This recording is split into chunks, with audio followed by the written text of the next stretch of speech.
என்ன பண்ணுவாரு? இப்ப நம்ம நீங்க பேசுறீங்க இல்லையா அண்ணாக்கு நடந்ததெல்லாம், அவரு வந்து நமக்கு நம்பிக்கை குடுப்பாரு. அந்த அளவுக்கு கண்டிப்பா முன்னேற்றம் நடக்கும். ஐயா அவங்க சப்போர்ட் தைரியத்தை கொடுத்து வச்சு அவ பிராதைய ஜான்மை நான் கொடுக்கணும் ஐயோ அவ எல்லாம் தைரியமா சொல்லி கொடுத்து வச்சிருந்தா. நான் அந்த அளவுக்கு அவன் பேச மாட்டான். ஆனால் அவள் கரெக்டாக பேசுவாள். அவனுக்கு தான் அவள் இது பண்ணுவாள். அவனும் அதுதான் பண்ணுவான். நம்ம பண்ணால் கோவப்படுவான். நான் அவள் கரெக்டாக செய்வா. நம்ம கொஞ்சம் இது ஆனால் கூட கஷ்டம் இல்லையா? அதனால நான் எதுவுமே செய்ய மாட்டேன். இல்லைன்னு அவளை பார்க்க கண்டிப்பா இந்த மாதிரி வந்து பாங்க. வணக்கம்மா. வணக்கம் சிஸ்டர். வணக்கம் பிரதர். எப்படி இருக்கீங்க? முதல்ல உங்களோட பேர் வந்து எல்லாருக்கும் சொல்லுவோமா? அம்மாவோட பேரு வசந்தி. வசந்தி அம்மா. அண்ணா பேரு சந்திரன். லோகேஸ்வரி சிஸ்டர். நீங்க எங்க இருந்து நம்மளோட செராகே சென்டருக்கு வந்துட்டு இருக்கீங்க? நம்ம அபரம் வந்து வரீங்க இல்லையா? யாருக்காக முதல் செராக்கேரை வந்து ட்ரீட்மெண்ட் பார்த்தீங்க? யாருக்காக பார்க்கணும்னு சொல்லிட்டு வந்து நீங்கள் பசங்க உங்க பசங்களுக்கோசனம். ஆனா முதல்ல வந்து அவங்க வரல, நீங்க மட்டும்தான் வந்தீங்க இல்லையா? நீங்க வந்து என்ன பிரச்சனைக்காக செராக்கேர் வந்தீங்க? என் கழுத்து நடுவர் வலி டிகன் ஷோல்டர் பெயின் காசு எல்லாமே எல்லாமே இருக்கு. நீங்க வந்து அண்ணாவையும் அக்காவையும் அழைச்சிட்டு வரணும்னு சொன்னீங்க இல்லையா? உங்க பசங்களுக்கு என்னென்ன பிரச்சனைக்காக அழைச்சிட்டு வரணும் நீங்க நினைச்சீங்கம்மா? எங்கள் பையனுக்கு கேன்சர்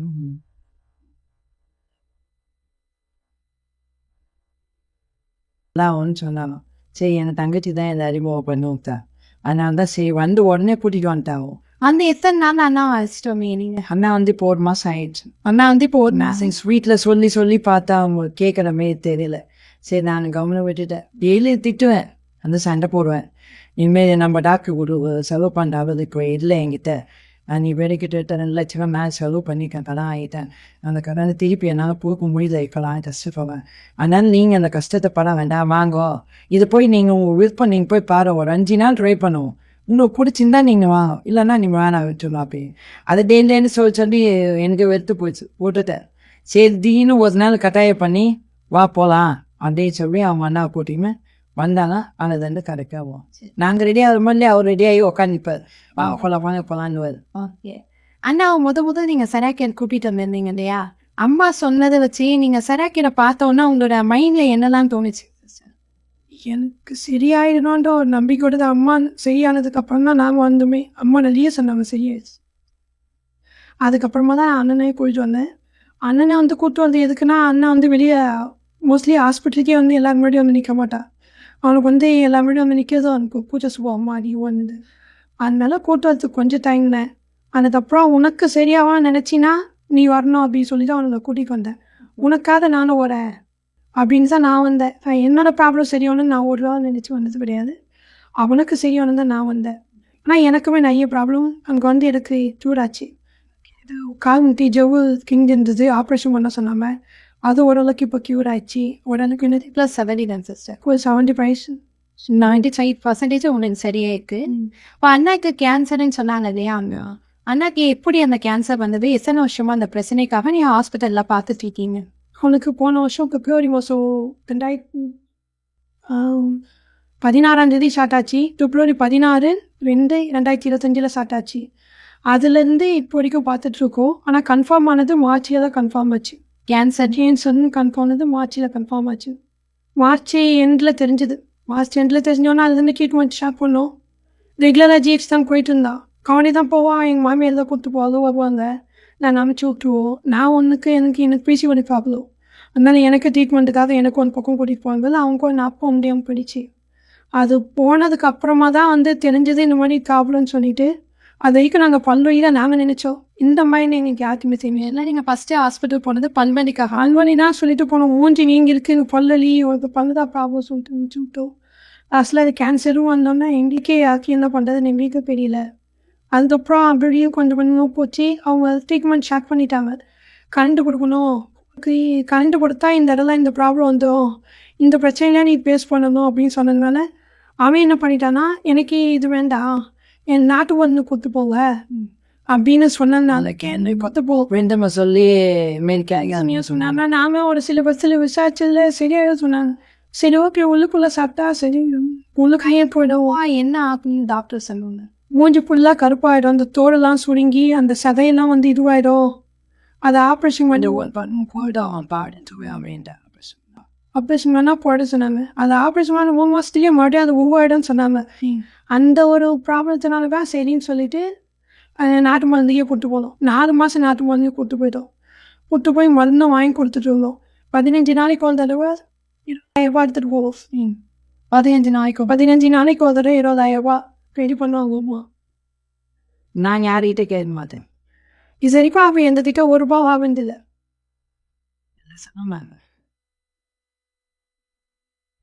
இன்ஃபார்மெண்ட் இருந்துச்சு.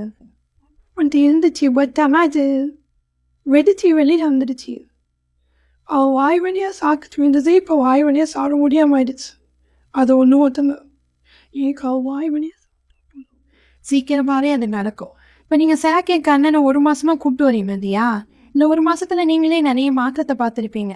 கண்டிப்பாக நஷ்டம் வந்து அவன் கீவோ கொடுக்க ஷாக் பண்ணவில்லேருந்து அந்த நாட்டு மருந்து போயிட்டு இது ஃபுல்லாக பஸ்ட் ஆகி வெளில வந்துச்சு. அதுக்கப்புறம் என்னோடய ட்ரீட்மெண்ட் முடிஞ்சு நான் கேரளாவுக்கு போனேன். ஒரு நாள் நான் போய் அவங்ககிட்ட உட்காந்து நான் பேசினேன். இது எந்த அளவுக்கு சாத்தியம் க்யூர் பண்ணீங்க அப்படின்னு சொல்லி நான் அவங்ககிட்ட பேசும்போது இது க்யூர் பண்ணுறதுக்கு சாத்தியமே என்ன, அது ஏன் வெடிஞ்சு வெளில வந்துச்சின்னு தெரியல அப்படின்னு அவன் ஒரு நம்பிக்கையாக ஒரு வார்த்தை சொன்னதுன்னா மறுபடியும் நான் ஜிஎஸ்சியே கூப்பிட்டு போயிட்டேன். எங்கே போயிட்டா அந்த பையன் இருந்து அவங்கள மாதிரி ட்ரீட்மெண்ட் கண்டிப்பாக சொன்னேன். அவங்க கேட்டாங்க நீ ஏன் நாட்டு மருந்துக்கு போனீங்க? நாட்டு மருந்துக்கு போனால் நான் ட்ரீட்மெண்ட் நீங்கள் எடுக்கவே மாட்டேன்னு சொல்லிட்டாங்க. எனக்கு ட்ரீட்மெண்ட் ரொம்ப முக்கியம், எனக்கு ஒன்றே வேண்டிய அவக்கா எனக்கு அந்த சாத்திர ஒரு ட்ரீட்மெண்ட் கரெக்டாக நீங்களும் பண்ணிட்டீங்க சொன்ன ரேடியேஷன் இதை விட அதிகமாக இருக்கும் அந்த காலேஜ்.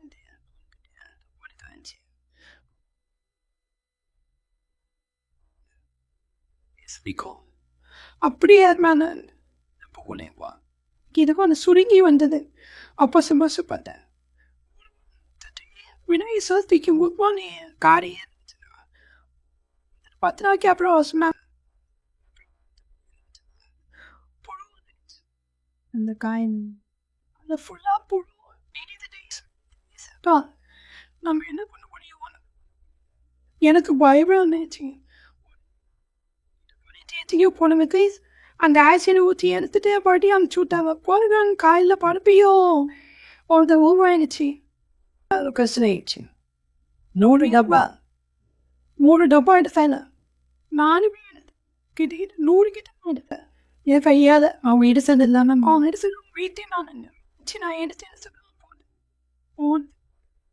எடுத்துட்டு ஹாஸ்பிட்டல் கொண்டு போய் அங்கே போய் அட்மிஷன் பண்ணி 5 நாள் வச்சிருந்து அந்த ஆசிட் ஊற்றி அதை க்ளீன் பண்ணி எடுத்தாந்து நானே டெஸ்டிங் பண்ண ஆரம்பிச்சிட்டு அதை நான் போய் இன்னி வரைக்கும் நான் தான் பண்ணுறேன். குழந்தையே நான் குழந்தை மட்டும் தான் பண்ணேன். நான் மட்டும் கையிச்சு எனக்கு நீ வர அதனால எனக்கு என்ன பிரச்சனையும் நம்பிக்கை தான். எங்கள் அப்பா சொல்லி நான் சரியாக கூப்பிட்டு வந்தேன். இப்போ அந்த டியூட்டி வாட்டர் வாங்கி பாருங்க இல்லையா? அண்ணாத்து ப்ரெஸ்ஸிங் பண்ணும்போது அதை எப்படி ஃபைன் பண்ணுறீங்க? ட்ரெஸ்ஸிங் பண்ணும்போது ஒரு பாட்டிலில் வந்துட்டு ஸ்க்ரே பண்ணுவேன். ஸ்க்ரே பண்ணி ஃபுல்லாக தொடச்சி எடுத்துட்டு ஒரு லைட்டாக ஒரு ஹோல்ஸ் போட்டு அது உள்ளே ஃபுல்லாக ப்ரெஸ் பண்ணி அடிப்பேன். அது உள்ளே இருக்க அந்த அணுக்கு எல்லாமே வெளியே வரும். ஒரு டைம் பிளட் வரும், ஒரு டைம் அந்த ஒயிட்டாக இருக்க அந்த அணுக்கு எல்லாமே வெளியே வரும். இப்போ முதல்ல பயங்கர ஸ்மெல் வரும். இங்கேருந்து இந்த ரூமுக்கு மொத்தம் இங்கே வரைக்கும் வரும். அவன் அங்கே படுத்துட்டு இருந்தாலுமே இங்கே வரைக்கும் வரும் ஸ்டார்டிங்கெல்லாம். இப்போ அந்த பியூட்டி வாட்டர் போட்டதுக்கப்புறம் எங்கேயுமே ஸ்மெல் வரவில்லை. ஓகே, அவன் நார்மலாக ஆக்டிவாக இருக்கான். ஃபஸ்ட்டு சாப்பிடவே மாட்டான். அந்த 6 கீமோ கொடுக்குற வரைக்கும் அவனுக்கு சாப்பாடே கிடையாது, ஆகாரமே இல்லை. அந்த 5 நாள் ஹாஸ்பிட்டல் அட்மிட் பண்ணி காலையில் கீமோ ஸ்டார்ட் பண்ணாங்கன்னா ஈவினிங் வரைக்கும் கீமோ ஏறும், மருந்து ஏறிக்கிட்டே இருக்கும். அவன் அந்த 1 வேளை 2 வேளை தான் கஞ்சியை குடிப்பான், அதையும் வாமிட் பண்ணிடுவான். வீட்டுக்கு வந்து டிஸ்சார்ஜ் பண்ணி 5 நாள் கூப்பிட்டு வந்தாலும் 3 நாள் சாப்பிடவே மாட்டான். ஆனால் இப்போ இந்த செடாச்சியாக வந்ததுன்னு 2 வேளை சாப்பிட்டு இருந்த பையன் இப்போ 8 வேளை சாப்பிடலாம். நல்லா சாப்பாடு பசி எடுக்குது. நைட்டு எப்படி எழுப்புறான் நான் சாப்பிட்டு இருக்கோம். இருப்போம் சாப்பாடு. முன்னாடி வந்து இந்த ஹீமோ பண்ணால் டயர்டாகுவோம்னு சொல்லியிருந்தீங்க இல்லையா? உங்க செனக்கே வந்ததுக்கப்புறம் இப்போ எப்படி இருக்கு? செனக்கே வந்து நான் செனக்கை முடிச்சுட்டு ட்ரீட்மெண்ட் செனக்கை கம்பெனியாக முன்னாடி 6 கீமோ முடிச்சாச்சு. அதுக்கப்புறமா வந்து இப்போ ஒரு கீமோ சொன்னாங்க. நான் கூட்டிகிட்டு போய் அன்றைக்கே வந்து சென்னை கம்பெனி கிளம்பி அவனே பிடிச்சிட்டு கிளம்பி வந்தான். இதுக்கு முன்னாடி நான் ஹீமோ போயிட்டு வந்தேன் படுத்துப்பான். 10 நாள் ஞாபகம் விட்டு போய் போய் விட்டுச்சு போயிருக்கோம் 3 நாள் போட்டுருக்கணும் நீ ஆயிக்கு 2500 3 நாள் ட்ரெஸ் போவோம் அப்பதான் அது இருந்து உட்காந்து இந்த எச்சு வாங்க எதனா ஏதாச்சும் கேட்பான் புரியுமா அது எதுவுமே பிடிக்க மாட்டான் மாமி இப்போ இந்த 1 மந்த்தா செனகே கம்பெனி வந்து எந்திரிச்சு அவனே அன்னைக்கு அவனே குடிச்சு அவனே ஜூஸ் போட்டுவா அவனே செஞ்சு அவனோட வாய் அவனே செஞ்சுக்கா எனக்கு இம்ப்ரூவ்மெண்ட் என் அன்றைக்கு பேசாம இப்போ இந்த மாட்டே நாங்கள் அரேஞ்ச் பண்ணி வாங்கணும் நான் இவ்வளோ கஷ்டப்பட்டு நம்மள மாரி அவங்க செய்யும் இதெல்லாம் பார்த்து அவங்களும் நீங்க என்ன வேலை பாக்குறீங்க? நான் பூ வியாபாரம் பண்ணுறேன். பூ வியாபாரம் பண்றீங்க. அப்பா அப்பா டெய்லர். டெய்லர். நீங்க என்னக்கா பண்றீங்க? ஆட்டோ ஓட்டுறீங்க, பூ கட்டுறீங்க. ஆனா வந்து அண்ணாக்கு வந்து இதுல நல்ல ஒரு முன்னேற்றம் இருக்கு. என் அண்ணாக்கு நீங்க இது வந்து நிரந்தர தீர்வு கிடைக்கும் இந்த கேன்சர் இது வருதுன்னு சொல்லி நீங்க வீட்டுக்கு இப்ப வாங்கி பயன்படுத்தணும்னு நினைக்கிறீங்க இல்லையா? அண்ணாக்கு இதுல 100% கேன்சர் கியூர் ஆகும்னு உங்களுக்கு நம்பிக்கை இருக்கா? நம்பிக்கை முழு நம்பிக்கை இருக்கு. என் பையன் இந்த வருஷம் நான் பேசுறேன், அடுத்த அவனோட அவங்க அந்த செலக கம்பெனி வந்து அவனே மைக் வச்சு அவனே வந்து பேசணும். இவன் பேசுறது அந்த மாதிரி பசங்க வந்து 4 பேர் கேட்டு அவனும் நல்லபடியா எதுவும் வராது அதுக்கு அவங்க இதாகும். ஆனா அஃபன் ஐயமுறை கிட்ட சொல்லியிருக்காங்க, நான் கஷ்டப்பட்ட பிரச்சனைனால இனி இந்த மாதிரி பசங்க யாரும் கஷ்டப்படக்கூடாதுன்னு. ஆனா ட்ரீட்மெண்ட் போற இடத்துலயுமே செராக்கீரை பத்தி சொல்றாங்க. அதெல்லாம் சொல்லியிருந்தாங்க அக்கா என்கிட்ட. கண்டிப்பா வந்து இப்போ நிறைய பசங்களுக்கு என்னன்னா கேன்சர்னா என்னன்னே தெரிய மாட்டேன். எல்லாத்துமே கேன்சர் நோய் ராதி அதுதானே தெரிய மாட்டேன். பண்ணும்போது ஏடிஸ் மட்டுமே 400 பேர் போவோம் கேன்சருக்காக அந்த ஹாஸ்பிட்டலில். ஜென்ஸு நான் வாட்டி அட்மிட் பண்ண மாட்டேன். ஏன்னா அன்னைக்கு ஒரு டெத்து விழுந்துட்டே இருப்பாங்க. சின்ன சின்ன ஒரு 3 வயசு குழந்தை, 5 வயசு குழந்தை, 5 வயசு பாப்பா அவங்க கேன்சர். ஆனால் என்னக்காவே அது சைமில் ஒரு பையன் கண்ணு கொல்ல தோங்கும் அழுதுகிட்டே வருவோம் அந்த குழந்தை. எல்லாருக்குமே கேன்சர் தான். கேன்சர் தான் அது கேன்சர் வாடே தான் ஃபுல்லாகவே கேன்சர் ஓடுதான். நான் ஞாபகமே அதில் அட்மிட் பண்ணவே மாட்டேன். ஏன்னா அந்த கேரண்டே வந்துட்டு பேவரில் அட்மிட் பண்ணுவோம். ஒரு நாளைக்கு 300 450 ரூபா பெட்டு சார்ஜ். அங்கே தான் அட்மிட் பண்ணி பார்ப்பேன். 5 நாளுமே அவனை நான் பேவரில் தான் வச்சுருப்பேன். நாம எல்லாரும் ஒரு நாளே அட்மிட் பண்ணதே கிடையாது. எல்லாமே காசு தான். நான் இந்த ஈமோ மட்டும்தான் அந்த இது, மற்றது எல்லாமே நான் காசு கொடுத்தோம். கண்டிப்பா நீங்க இவ்வளோ நாள் அண்ணா இவ்வளோ பார்த்தேன். என் தங்கச்சி ஏதாவது அங்கேருந்து கேரளாலும் வந்தோன்னா அவங்க இதில் சித்தால பக்கத்தில் அவர் உடனே வந்து இதுமாரி பார்த்துட்டு என்கிட்ட ஒரே சண்டை போட்டு உடனே கார் ஆட்டோ வச்சு உடனே அடையாறு 8 மணி உடனே சுற்றினாங்க. 2 நாள் ட்ரை பண்ணாரு. அடையாறில் ஒன்றுமே முடியாது. அவன் எதுக்காக சொல்லிட்டான், அவன் எதிர்க்க சொல்லிட்டாங்க 2 வருஷம் தான் இருப்பேன், 2 வருஷம் தான் இருப்பேன் அப்படின்னு சொல்லிட்டு. உடனே என் தங்கச்சிக்கு ஒரே என்கிட்ட சண்டை வாழ்ந்து இந்த மாரி விட்டுட்டு முன்னே ஆனந்தத்தில் சொல்லி இருந்துட்டு அப்படின்னா உங்களுக்கு ஈவ் வருதானார். எனக்கு ஈவெல்லாம் பெண்ணாதுப்பா இந்த மாதிரி இருக்குன்னு எனக்கு தெரியாது, என்றதே தெரியாத போது நான் எப்படிப்பா அவங்ககிட்ட சொல்ல முடியும். நான் இங்கே பெண்ணை பார்க்காம கண்டிப்பா இப்ப நீங்க செராக்கேரை நம்பி வந்துட்டீங்க இல்லையா? செராக்கேர்ல இருக்கக்கூடிய ஜேடு வாட்டர் அண்ணா வந்து இப்ப அவர் குடிக்கிற எல்லாமே வந்து லிக்விடா தான் கொடுக்குறீங்க இல்லையா மேக்கு? அப்படி லிக்விடா கொடுக்கும்போது அதுல நீங்க படம் அடிச்சு கொடுக்கறதா இருந்தாலும் சூப்பா எதுவா இருந்தாலுமே நம்மளோட வாட்டர்ல மிக்ஸ் பண்ணி கொடுங்க. அது உள்ளுக்குள்ள போய் உள்ளுக்குள்ள கேன்சர்ஸ் இல்லை எல்லாமே அடிச்சு அதை மட்டும் இல்லாம கிளீன் பண்றதுக்கு நம்மளோட பியூட்டி வாட்டர் யூஸ் பண்றீங்க இல்லையா?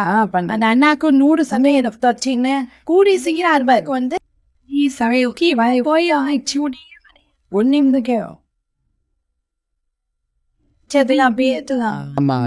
அப்படியே தொடச்சா முடி கொட்டும். வெறும் வர தான் இருக்கும் மண்டை ஃபுல்லாவே அவனுக்கு. இந்த செராக்கே கம்பெனிக்கு வந்து இந்த 1 மாசத்துல இவ்வளோ முடி வந்து அந்த புழு குறைய முழு அந்த மூஞ்சி வந்து புழுவோம். இப்போ அந்த விட்டு போவேன், அதுக்கு முன்னாடி இல்லை இல்லாம இப்ப மறுபடியும் வந்து வளர ஆரம்பிச்சிருக்கு. ஏன்னா இயற்கை புனித வர்றதுனால இப்ப நார்மலா கீமோ பண்ணா அந்த முடி கொட்டுறது அதெல்லாம் சைடு எஃபெக்ட் எல்லாம் வருது இல்லையா? அந்த மாதிரி எந்த வித பசுமையா பின்னோ பேர் இருப்பாங்கல்லம்மா, அந்த குழந்தைங்க வந்து இதெல்லாம் வந்து பார்த்துட்டு இதுமாரி ஆயிடுச்சு நம்ம இனிமேல் இப்படி இருக்கக்கூடாதுன்னு அவங்களே உணர்ந்து இனிமேல் நல்லபடியா வந்தாங்கன்னா அதே ரொம்ப சந்தோஷம். ஏன்னா பாதி பசங்க இனிமேல் நிறைய பேர் இருக்கும். ஓகே, கண்டிப்பா நீங்க சொல்ற வார்த்தை கண்டிப்பா இந்த மாதிரி ப்ராப்ளம்ல கஷ்டப்படுறவங்க காதுக்கு போய் கேட்கும். ஃபர்ஸ்ட் எல்லாம் வந்து 8 வயசுல வேலைக்கு போனா 13 வயசுல வேலை. அப்பெல்லாம் வந்து யாரோட பேச்சையும் கேட்க மாட்டாங்க. ஏன்னா வீட்டுல அவங்க வரைக்கும் தான் இருந்தோம், அதனால கேட்க மாட்டான். கொஞ்சம் வளர ஆட்டோக்கு வாங்கி கொடுத்து பசங்க கூட சேர்ந்துதான் அவன் இந்த மாதிரி ஆயிட்டான். இன்னைக்கு யாருமே அந்த பசங்க இன்னும் கூட வந்து பார்க்கல. நான் அது கூட ஸ்பீட் பண்ணல. இவனை மாரி நீங்கள் ஆயிடக்கூடாது இல்லை, நீங்களாவது திருந்துங்க அப்படின்னு தான் எனக்கு ஒரு நான் திட்டுவேன். இருந்தாங்க நின்றது இவனை பார்த்து இந்த ஆட்டோவா 20 பேர் பொம்மையான 20 பேர் பையனுக்கு நைட்டு நேரம் கொண்டாடும். 12 மணிக்கு வருவான், 1 மணிக்கு வருவான் தான் வரான். பொறுத்த 3 மணி வரைக்கும் ஆட்டோ ஓட்டுவீங்க. பேசிங்க 1 மணி வரைக்கும் பேசிட்டு இருப்போம். வீட்டுக்கே 1 மணிக்கு தான் போவோம். 4 பேர் கூட உட்காந்தா என்ன ஆகும்? நல்லவங்க கூட அது கெட்டதாக மாறிடும். போவோம் சண்டை ஒரு வீட்டில் டெய்லியும் சண்டை போடும். நான் திட்டுவேன், வேணாம் அந்த அவனுக்கு இதெல்லாம் எதுப்பா பண்ணுறேன், நாளைக்கு நம்ம நல்லா இருக்கணும் அப்படின்னு சொல்ல செய்து மாட்டான். இப்போ எல்லாருமே கெட்ட பழக்கத்துக்கு கண்டிப்பாக மாதிரி அவங்க முழுசா அவனே வந்து இப்போ நம்ம குடும்பம் நல்லா இருக்கணும் அப்படின்னு நினச்சி தான் அவன் நீ கண்டிப்பாக சரி ஏதாவது போதும்மா அவன் சம்பாதிச்சு கொடுக்கணுன்றதுக்குள்ள இருக்குது. அவரோட சொந்த கால அவர் நம்ம நிறைய தாரையே பார்த்துக்கிட்டு அவருக்கு என்ன வேணுமோ அதை அவரே பண்ணிப்பாரு. மனுஷனோட உதவி எனக்கு வந்து இந்த குடும்பமே இருக்கக்கூடாதுன்னு நினைச்சு உங்களுக்கு இன்னைக்கு நான் என் பையனால நம்ம நின்று நிற்கும். கண்டிப்பாக நான் நீ கூட அதுக்கு சொல்லித்தான் எனக்கெல்லாம் நம்ம கூட வரப்போகிறது கிடையாது. நம்மளுக்கு பசங்க எல்லாம் இவனை பார்த்து ஒரு 4 பேர் நல்லா இருக்கும். அவ்வளோதான். இந்த குடும்பமே இருக்கக்கூடாது நினச்சவங்களுக்கு நிற்கணும். அதுதான் நான் மெயினாக மைக்கு விற்கிற எல்லாத்துக்குமே ப்ராப்ளம். ஒரு வருஷம்லாம் என் வீட்டுக்காருக்கு ப்ராப்ளம். அதுக்கு முந்தின வருஷம் என் வீட்டுக்காருக்கு ப்ராப்ளம். அவருக்கு ஜுரம் வந்து மூளைக்காய்ச்சி வந்து மூளைக்கு தாக்கி அவருக்கு ஒரு சுயநலவு போய் 6 மாதம் அவரை போராடி காப்பாற்றி கூப்பிட்டு வரத்துக்குள்ளேயே என் வாழ்க்கையை முடிஞ்சிச்சுன்னு நினச்சேன். இப்போ நான் இனிமேல் வீட்டில் வந்து நோய் கஷ்டப்படும்போது என்ன கூட அதனால இப்போ அவனுக்கு தாய் 2 பேருமே கூட இருந்தோம். ஒரு ஆளோ போறேன்னா இவனுக்கு அவன் கண்டிப்பாக்கா. நாங்கள் இனிமேல் வந்து உங்கள் வீட்டில் வந்து என்ன நோய்த்துமே அது யாருக்கா இருந்தாலும், அப்பாக்கா இருந்தாலும், அம்மாக்கா இருந்தாலும், உங்களோட கணவருக்கா இருந்தாலும், உங்கள் அண்ணாக்கா இருந்தாலும், இனிமேல் உங்கள் வீட்டில் வரக்கூடிய புது உறவாக இருந்தாலுமே அவங்க யாருக்குமே நோய்கள் வராது. காரணம் என்னன்னா உங்கள் வீட்டில் சராக்கேர் மேட்டர்ஸ். நீங்கள் எப்போ வேணா வந்து நம்ம சென்டரில் ஜேட் வாட்டர் வந்து வாங்கிட்டு வந்து அண்ணாக்கு கொடுங்க. சீக்கிரமாகவே அண்ணா வந்து அவரே வந்து என்ன பண்ணுவார். இப்போ நம்ம நீங்கள் பேசுகிறீங்க இல்லையா அண்ணாக்கு நடந்ததெல்லாம், அவரும் வந்து நமக்கு நம்பிக்கை கொடுப்பாரு. அந்த அளவுக்கு கண்டிப்பாக முன்னேற்றம் நடக்கும். ஐயா குத்து நான் கொடுக்கணும் ஐயோ அவன் எல்லாம் தைரியமாக சொல்லி கொடுத்து வச்சிருந்தா. நான் அந்த அளவுக்கு அவன் பேச மாட்டான். ஆனால் அவள் கரெக்டாக பேசுவாள். அவனுக்கு தான் அவள் இது பண்ணுவாள். அவனும் அதுதான் பண்ணுவான். நம்ம பண்ணால் கோவப்படுவோம். நான் அவள் கரெக்டாக செய்வா. நம்ம கொஞ்சம் இது ஆனால் கூட கஷ்டம் இல்லையா, அதனால நான் எதுவுமே செய்ய மாட்டேன். இல்லைன்னா அவளை பார்க்க கண்டிப்பா இந்த மாதிரி ஒரு தங்கச்சி கிடைக்க அண்ணா வந்து ரொம்ப கொடுத்து வச்சிருக்கணும். ஏன்னா இப்போ இருக்கிற உறவுகள் மத்தியில் அண்ணனுக்காக எல்லாமே பண்ணிட்டு தான் தன்னோட வேலையை பார்ப்ப நிற்கிறாங்க இல்லையா. இந்த மாதிரி ஒரு தங்கச்சி யாருக்குமே என் வேலையை நான் பாரு, என் வேலையை நான் பார்ப்பேன் அப்படின்ற ஒரு குடும்பம் தான் நிறைய குடும்பம் இருக்குது. ஆனால் எந்த குடும்பமும் அந்தமாரி இருக்கக்கூடாது. எப்பவுமே ஒரு சிங்கையாக இருக்கணும். ஏன்னா நம்ம இருக்க பார்த்து கொஞ்ச நாள் சந்தோஷமாக இருந்துக்கலாம். அந்த சத்த மேலே நம்ம தாங்குற சக்தி நம்மளுக்கு கிடையாது. இல்லை அண்ணா பார்க்குறவங்க நிறைய பேர் அன்லக்கின்னா ஃபீல் பண்ணுவாங்க. ஆனால் இருக்கிறதுலே அண்ணா தான் ரொம்ப லக்கி. உங்கள் மாதிரி ஒரு நல்ல ஃபேமிலி, நல்ல ஒரு அக்கா, சீக்கிரமாகவே இப்படி மருந்து மாத்திரை இல்லாத ஒரு ட்ரீட்மெண்ட், இயற்கை முறையில் அவருக்கு எந்த வித சைட் எஃபெக்டும் இல்லாத ஒரு தெரப்பி கிடைச்சிருக்கு. இதுவே அண்ணாக்கு இது ஒரு 4 வருஷம் 5 வருஷத்துக்கு அப்புறம் தெரிஞ்சுதான் மேலும் தெரியும். மட்டுமே விளையாது இவ்வளோ சீக்கிரம் தெரிஞ்சிருக்குன்னு நினச்சி சந்தோஷப்படுங்க. அதுக்கு காரணம் அண்ணா வந்து லக்கி. அந்த மாதிரி ஒரு ஃபேமிலி கிடைச்சதுக்கு. அதனால எப்பயுமே வந்து சந்தோஷமா இருங்க. இந்த அந்த சாய்க்கோ நான் அதுக்கோ சரிங்களா. எங்களுக்கு அது கடவுள் கொடுத்த கிஃப்ட் தான் சார். 90 கடவுளே எனக்கு வழிகாட்டி விட்டு நீ இந்த செய்யவுன்ற ஒரு அந்த இது கொடுத்ததுனால நான் அங்கே வந்தோம்.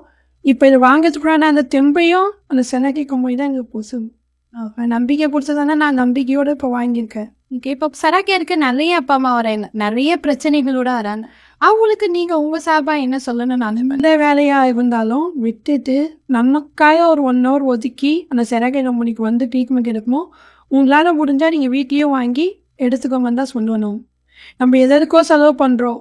இது மெயினான ஒரு நம்ம எல்லாரோட உடம்புக்கும் ஒருத்தர் மட்டும் வந்தால் போகாது. அந்த குடும்பத்தில் எல்லாருமே நல்லா இருக்கும்னு நினச்சிங்கன்னா இதுக்கு கண்டிப்பாக வரணும். வர முடியுதுன்னா வாங்கி வீட்லேயே வச்சு தெரப்பி எடுத்துக்கோங்கன்னு தான் சொல்லுவேன். ரொம்ப அழகாக பேசுனீங்கம்மா. 2 பேருக்கும் ரொம்ப நன்றி. ஏன்னா நிறைய அம்மா பசங்களுக்கு நிறைய விதமாக ஒரு உதவி தான் இது. ஒரு உயிரை காப்பாத்துறதுல நம்ம ஒருத்தர் நேற்று கூட நாங்கள் செலாக்கிலேருந்து விட்டு அந்த பொண்ணு எலும்புட்டு கீழே ஊந்துச்சு ஒருத்தர் ஒருத்தரிச்சு ஆனால் அவங்க ஏன்னு அந்த பொண்ணை யாரும் தூக்கல. நான் நாட்டை விட்டு ஓடி போய் தூக்கி உட்கார வச்சு கொஞ்சம் நிற்க வச்சு தண்ணி கொடுப்பாச்சிட்டு மெதுவாக போமான்னு சொல்லிட்டு தான் வந்தோம். இது வந்து அந்த மாதிரி உலகம். அண்ணோட ஆறு நம்ம வரைக்கும் நல்லா இருந்தால் போதுன்னு ஓடி வேணும். அதுமாரி நினைக்கக்கூடாது. நம்ம செய்யணும். உலகத்தில் நம்ம எல்லாருமே நல்லா இருக்கணும் மதிப்பிக்க வேண்டுவாங்க. ஆனால் ஒருத்தர் நான் பொண்ணு மிச்சம் எல்லாருமே என்ன பண்ணுவோம்னா நான் மட்டும் நல்லா இருந்தால் போதும் தான் நினச்சிட்டு போயிடுவோம். அந்த மாதிரி உலகம் தான் இது. இப்போ இதுமாரி எல்லாரும் பார்த்துட்டு இதேமாரி இன்னும் நிறைய இடத்துல இந்த பிரான்ச்சு உருவாக்குவேன் பண்ணால் இன்னும் நிறைய ஜனங்க ஹாஸ்பிட்டலில் போகாதபடிக்கு அந்த ஜனம் இதை நம்பி வந்து நல்லா ஆயிட்டா போகும். கண்டிப்பாம்மா அது கூடிய சீக்கிரம் நடக்கும். ரொம்ப நன்றிம்மா. சரி மேம்.